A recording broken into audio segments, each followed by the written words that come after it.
بسم اللہ الرحمن الرحیم۔ قبر کی پہلی رات کا منظر کیسا ہوگا؟ یہ ایک ایسا سوال ہے جس کی تلاش میں ہر دوسرا شخص نظر آتا ہے۔ آج ہم اس سوال کا جواب آپ کے لیے اسلامی نقطہ نظر سے لے کر حاضر ہوئے ہیں۔ اس کے علاوہ آپ کو یہ بھی بتائیں گے کہ آخر قبر انسان کو کیسے پکارتی ہے؟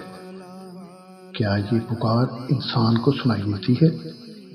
حضرت ابو سعید خدری رضی اللہ تعالی عنہ سے روایت ہے کہ سرور کائنات صلی اللہ علیہ وسلم نے فرمایا، لوگوں لذتوں کو ختم کرنے والی موت کو کثرت سے یاد کیا کرو۔ قبر ہر دن اپنے مردوں سے خطاب کرتے ہوئے اعلان کرتی ہے، میں غربت اور تنہائی کا گھر ہوں، مٹی اور کیڑوں کا گھر ہوں۔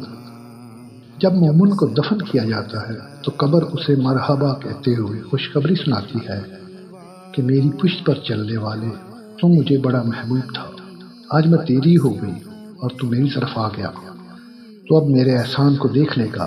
یہ کہہ کر قبر تاحد نگاہ کشادہ ہو جاتی ہے اور جنت کا دروازہ اس کے لیے کھول دیا جاتا ہے، جہاں سے اس کو جنت کی تازہ ہوا آتی ہے۔ حضرت ابو ہریرہ رضی اللہ تعالی عنہ کا بیان ہے کہ رسول اللہ صلی اللہ علیہ وسلم ایک جنازے میں شریک ہوئے، پھر فرمایا، میں بھی آپ صلی اللہ علیہ وسلم کی ہمراہ تھا۔ آپ صلی اللہ علیہ وسلم ایک قبر کے پاس بیٹھ گئے اور فرمایا، یہ قبر ہر دن بآواز بلند کہتی ہے، اے آدم کی اولاد، تو کیوں مجھے بھول گیا؟ کیا تجھے یہ معلوم نہیں کہ میں تنہائی کا گھر ہوں، غربت کا گھر، وحشت کا گھر، کیڑوں مکوڑوں کا گھر ہوں؟ میں بہت تنگ گھر ہوں، مگر اللہ جس کے لیے کشادگی کا حکم فرمائے گا اس کے لیے کشادہ ہو جاؤں گی۔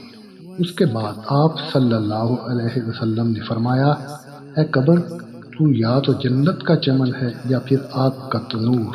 حضرت ابو حجاج رضی اللہ تعالی عنہ سے روایت ہے کہ رحمت عالم صلی اللہ علیہ وسلم نے فرمایا، مردہ جب قبر میں رکھا جاتا ہے تو قبر اس کو کہتی ہے، اے ابن آدم، تو ہلاک ہوا، تجھے کس چیز نے مجھ سے دھوکے میں رکھا؟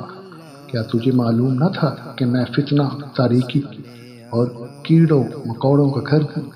تجھے کس چیز نے مجھ سے بہکا کر نہ ڈر کر دیا اور تو میری پشت پر خوب اکڑ کر چلتا تھا؟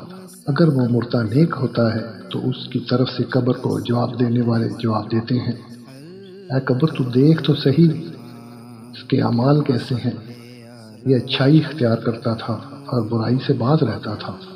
یہ سن کر قبر کہتی ہے، بے شک یہ نیک تھا، اب میں اس کے لیے سرسبز ہو جاتی ہوں۔ مردے کا جسم اس وقت منور ہو جاتا ہے اور اس کی روح اللہ تعالیٰ کی طرف بھیج دی جاتی ہے۔ حضرت عبداللہ بن عبید رضی اللہ تعالی عنہ سے روایت ہے کہ رسول اللہ صلی اللہ علیہ وسلم نے فرمایا، مردہ قبر میں بیٹھتا ہے اور ان لوگوں کے پیروں کی آواز بھی سنتا ہے جو اس کے جنازے کے ساتھ قبر تک گئے ہوں۔ مردے سے اس کی قبر کہتی ہے، اے ابن آدم، تیری ہلاکت ہو، تو نے میری تنگی، بدبو اور کیڑے مکوڑوں کا خوف نہیں کیا، اس لیے تو نے ان چیزوں سے بچنے کے لیے تیاری نہ کی۔ بدعمال مردے سے قبر کہتی ہے، تجھے میری تاریکی، میری وحشت، میری تنہائی اور تنگی اور میرا غم یاد نہیں رہا۔ اس کے بعد قبر اس کو جکڑ دیتی ہے، جس کے بعد اس کی پسلیوں کی ہڈیاں ایک دوسرے سے پیوست ہو جاتی ہیں، جبکہ نیک بندے کے لیے قبر کشادہ کر دی جاتی ہے اور اس کے دائیں ایک کھڑکی کھول دی جاتی ہے جہاں سے اس کو جنت کی ہوا آتی ہے۔ اللہ پاک ہم سب کو قبر کے عذاب سے بچائے اور ہم کو نیک اعمال کرنے کی توفیق عطا فرمائے، آمین یا رب العالمین۔